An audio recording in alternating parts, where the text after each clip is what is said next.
Hello guys, welcome. So tingnan natin kung sino tong sumisira sa'yo or sino ba tong nanchichismis sa'yo behind your back.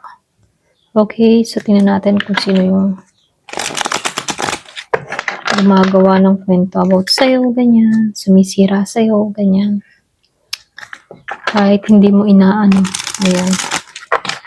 Give me the message. Sino tong sumisira behind your back or gumagawa ng kwento about sa'yo? Queen of Pentacles upright.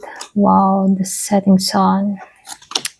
Yung ba sa inyo, pakiramdam ko dito, kaya ka sinisiraan, bless ka. Okay? Bless. Super bless. Kasi yung inggit nakakamatay yan. Lalo-lalo na pag tinamaan yung tao ng inggit. Kung ano-anong pumapasok sa isip. Okay? So, dito, meron akong nakikitang Virgo, Taurus, Capricorn, merong Gemini, Aquarius, and Libra. So, meron din akong nakikitang Aries, Leo, Sagittarius. Meron din dito Scorpio, Cancer, and Pisces. Yung basta nyo, Year of the Rabbit, Year of the Snake. So, meron din akong nakikita dito na malakas ang Virgo, ha. So, meron din akong nakikitang Aries. Or pwede ring Aries ka. Okay? Year of the Snake. Yung iba sa inyo. Ayan. So, start na tayo. So, dito, lumabas si Queen of Pentacles dito. Kumbaga, itong taong ito, ha, ito yung unang clue. Itong taong ito mukhang maalaga. Practical at parang good image siya dito, Lalo-lalo na sa iba. Pwedeng kaibigan mo, supportive sa harapan mo, sa harap-harap. Sa harapan mo, okay? Kapag kaharap mo, okay siya, supportive siya, ganyan. Para siyang stable yung life niya, maayos yung kanyang dating, ganun. Hindi mo talaga ito pagdududahan agad. Ito lang nakikita ko kasi maayos yung aura niya Okay? So, nakikitaan ko dito sa The Setting Sun. May connection ito sa pagtatapos o pagbabago ng dynamic, Kumbaga, posible, dati kayong close, pero nag-iba yung trato. May nangyari na hindi mo napansin, okay? Slow shift, may pagbabago, paunti-unti. So, nakikitaan ko dito sa 5 of Swords, the Pride. Ito yung malinaw May panlalamang, merong paninira. Or passive yung aggressive yung kanyang behavior. Passive-aggressive, okay? Hindi siya direct na nakikipag-away. Mas gusto niya yung patago na chismis. Alam mo yun, tagong chismis, tagong sisiraan ka, tagong manipulation. So, ibig sabihin dito, sa Midday Sun, meron tong inggit. Insecure. Hindi kasi ito masaya sa sarili niya, kaya ganun. Nakikita kanya kasi as someone na may liwanag na gusto niyang madim, okay? So, dito, lumabas itong si Queen of Wands. Ito yung pinaka-strong indicator, babae na selosa, insecure, competitive.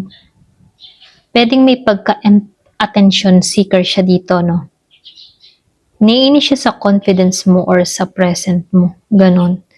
Kasi combine ito ng Queen of Pentacles at the Queen of Wands. Mukha siyang mabait, stable, externally, pero may hidden insecurity sa'yo. Ayan, so kung kilala mo to, comment ka below. So, siya mismo, dito, natrap siya sa sarili niyang isip at issue. Kumbaga, overthinking. Gumagawa ng sariling kwento tungkol sa'yo kahit hindi naman totoo. Okay? So, meron ka na bang idea kung sino to? So, comment ka. Ayan. So, lumabas ang The Emperor upright. and the Four of Pentacles upright. Kumbaga dito, no, involved to sa authority figure, pwedeng lalaki, boss, someone na may power. Pwedeng nagpapa-impress siya sa taong ito, kaya ka sinisiraan. Kaya lang dito sa Four of Pentacles, makasarili to, ito lang nakikita ko, para siyang possessiveness dito, no, makasarili. Ayaw niya ng may ibang umaangat, ganun. Gusto niya kontrolado yung image niya at situation. So, lumalabas din dito sa Three of Cups reverse and the Eight of Pentacles upright, ano.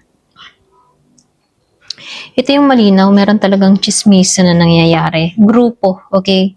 Grupo settings to. Barkada, pwedeng circle or coworkers, ganyan. Hindi lang siya mag-isa. May ka-join siya, minsan. Okay?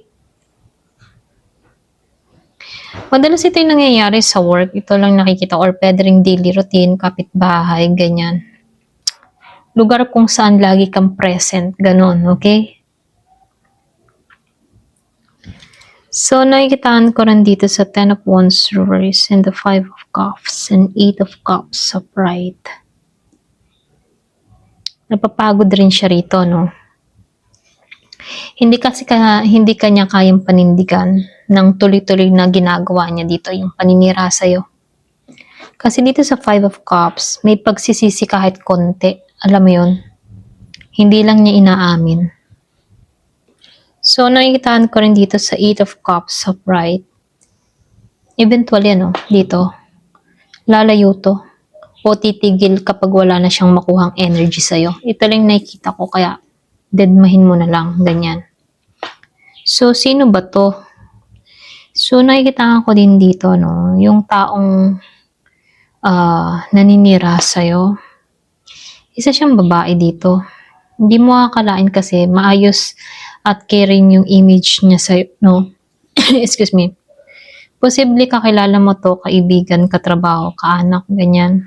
Dati mong ka-close or nasa same circle kayo. Meron kasi itong inggit at insecurity sa'yo. Gumagawa ng chismis sa group settings ninyo, no?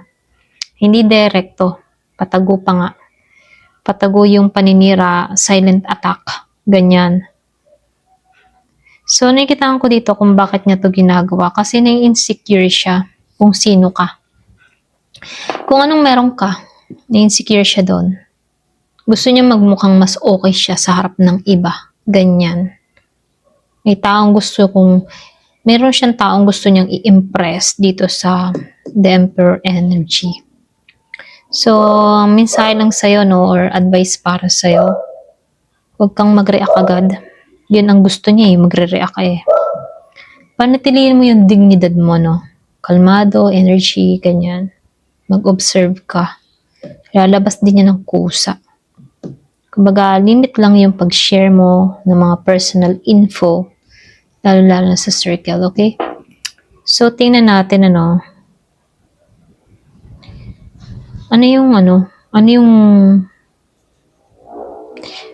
yung next move ng tao ito. Ayan.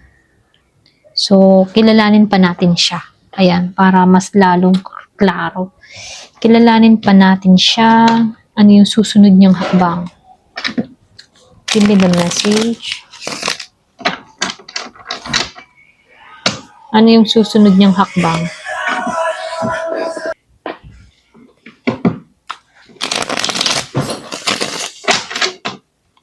Give me the message. So, kikilalanin natin to at ano pa yung kanyang susunod na hakbang.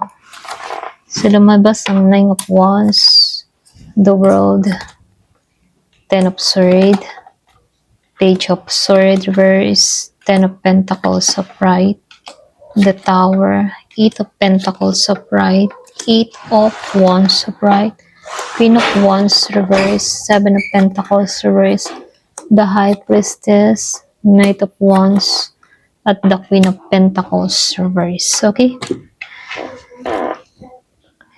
So, dito, no? Dito sa Nine of Wands of Right, ikaw to eh.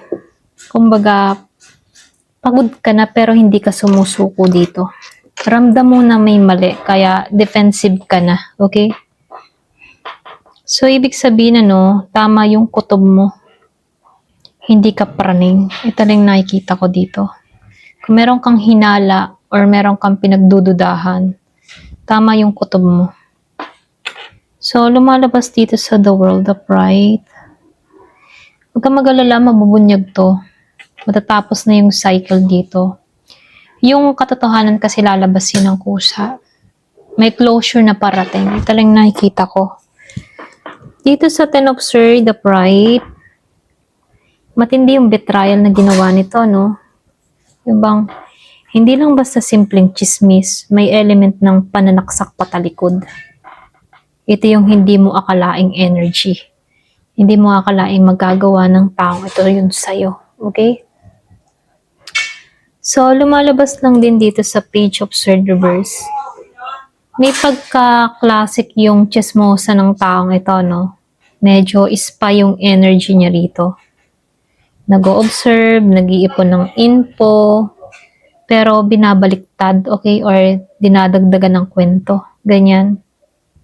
Kaya dito sa Ten of Pentacles upright, malapit siya sa inner circle. I mean, matagal mo na tong kakilala. Pwedeng may connection sa pamilya mo. Pwedeng sa trabaho, or pwedeng sa long-term environment mo, okay? So, dito, dito sa The Tower, ito yung big revelation kasi biglang lalabas yung totoo. Pwedeng merong big event or confrontation na mangyari dito. Hindi ito may tatago habang buhay. Nakikitaan ko lang dito sa Eight of Pentacles upright, daily environment ulit ito sa trabaho. Halos workplace or regular na lugar mo. So, nakikitaan ko lang din dito, may delay sa truth dito. Hindi pa agad lumalabas. Pero, naiipon na parang pressure cooker. Okay? So, nakikitaan ko lang din dito sa Queen of Wands, Reverse. Ito ulit siya eh. Dito.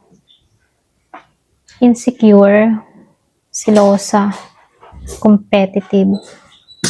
Nainis sa aura mo. Nainis siya sa confident mo or sa attention na nakukuha mo. Ganun yung energy dito. Dito sa Seven of Pentacles Reverse, nainis kasi siya, feeling niya kasi walang nangyayari sa effort niya. Nakikita kanyang umaangat kahit hindi niya matanggap, ganun. Malaki yung pagbabago nangyayari sa'yo. Yun lang wala tayong magagawa doon. Kasi, maingit So, the High Priestess dito, yung iba sa inyo, malakas naman yung intuition mo. Alam mo na kung sino to. So, comment ka below kung alam ko sino to. May silent knowing ka, okay? Kahit wala pang proof. Trust your gut. Ika nga. So, nakikitaan ko rin dito sa Knight of Wands upright. Pwedeng meron ako nakikitang confrontation dito or pwede rin biglang galaw o siya mismo yung magiging impulsive at magkakamali dito. Kaya lang dito sa Queen of Pentacles reverse meron ditong final mask off. Para bang lalabas na yung maskara ng tao na to. Yung dating mukhang caring, nagiging insecure, controlling, at meron pang inggit. Same ng energy ng unang reading. Ito lang nakikita ko. Pero, patago kasi yung nito, yung kanyang inggit. Okay? So, nakikitaan ko dito, yung naninira lang sa'yo, babae to. Malapit siya sa circle mo. Yan, trabaho, daily life, bahay. Palagi kang nakikita, ganyan. Mukhang mabait ito at stable sa harap ng iba, ganyan. Pero insecure, inggit. Nanchichismis ng patago. Ganyan. May pattern siya ng paninira. Pag-observe. May pagbabaliktad ng kwento. Ganon. So, nakikitaan ko lang dito yung nangyayari sa ngayon, ano. Papunta na siya sa revelation. Hindi pa to fully na lumalabas pero malapit na. May pumuputok na sitwasyon. Okay? So, yung mensahe lang para sa'yo, hindi mo kailangang gumante. Lalabas ng totoo kahit wala kang gawin. So, mas importante pa rin protect your energy. Limit trust sa paligid at observe quietly. Yun ang mainam gawin. Kasi dito, yung real talk lang dito, no, hindi to random na tao. Kilalang kilala mo siya. At may part sa'yo na alam na kung sino. Okay? So, comment ka below. Ayan, hanggang dito na lamang po. Thank you for watching. Love and peace.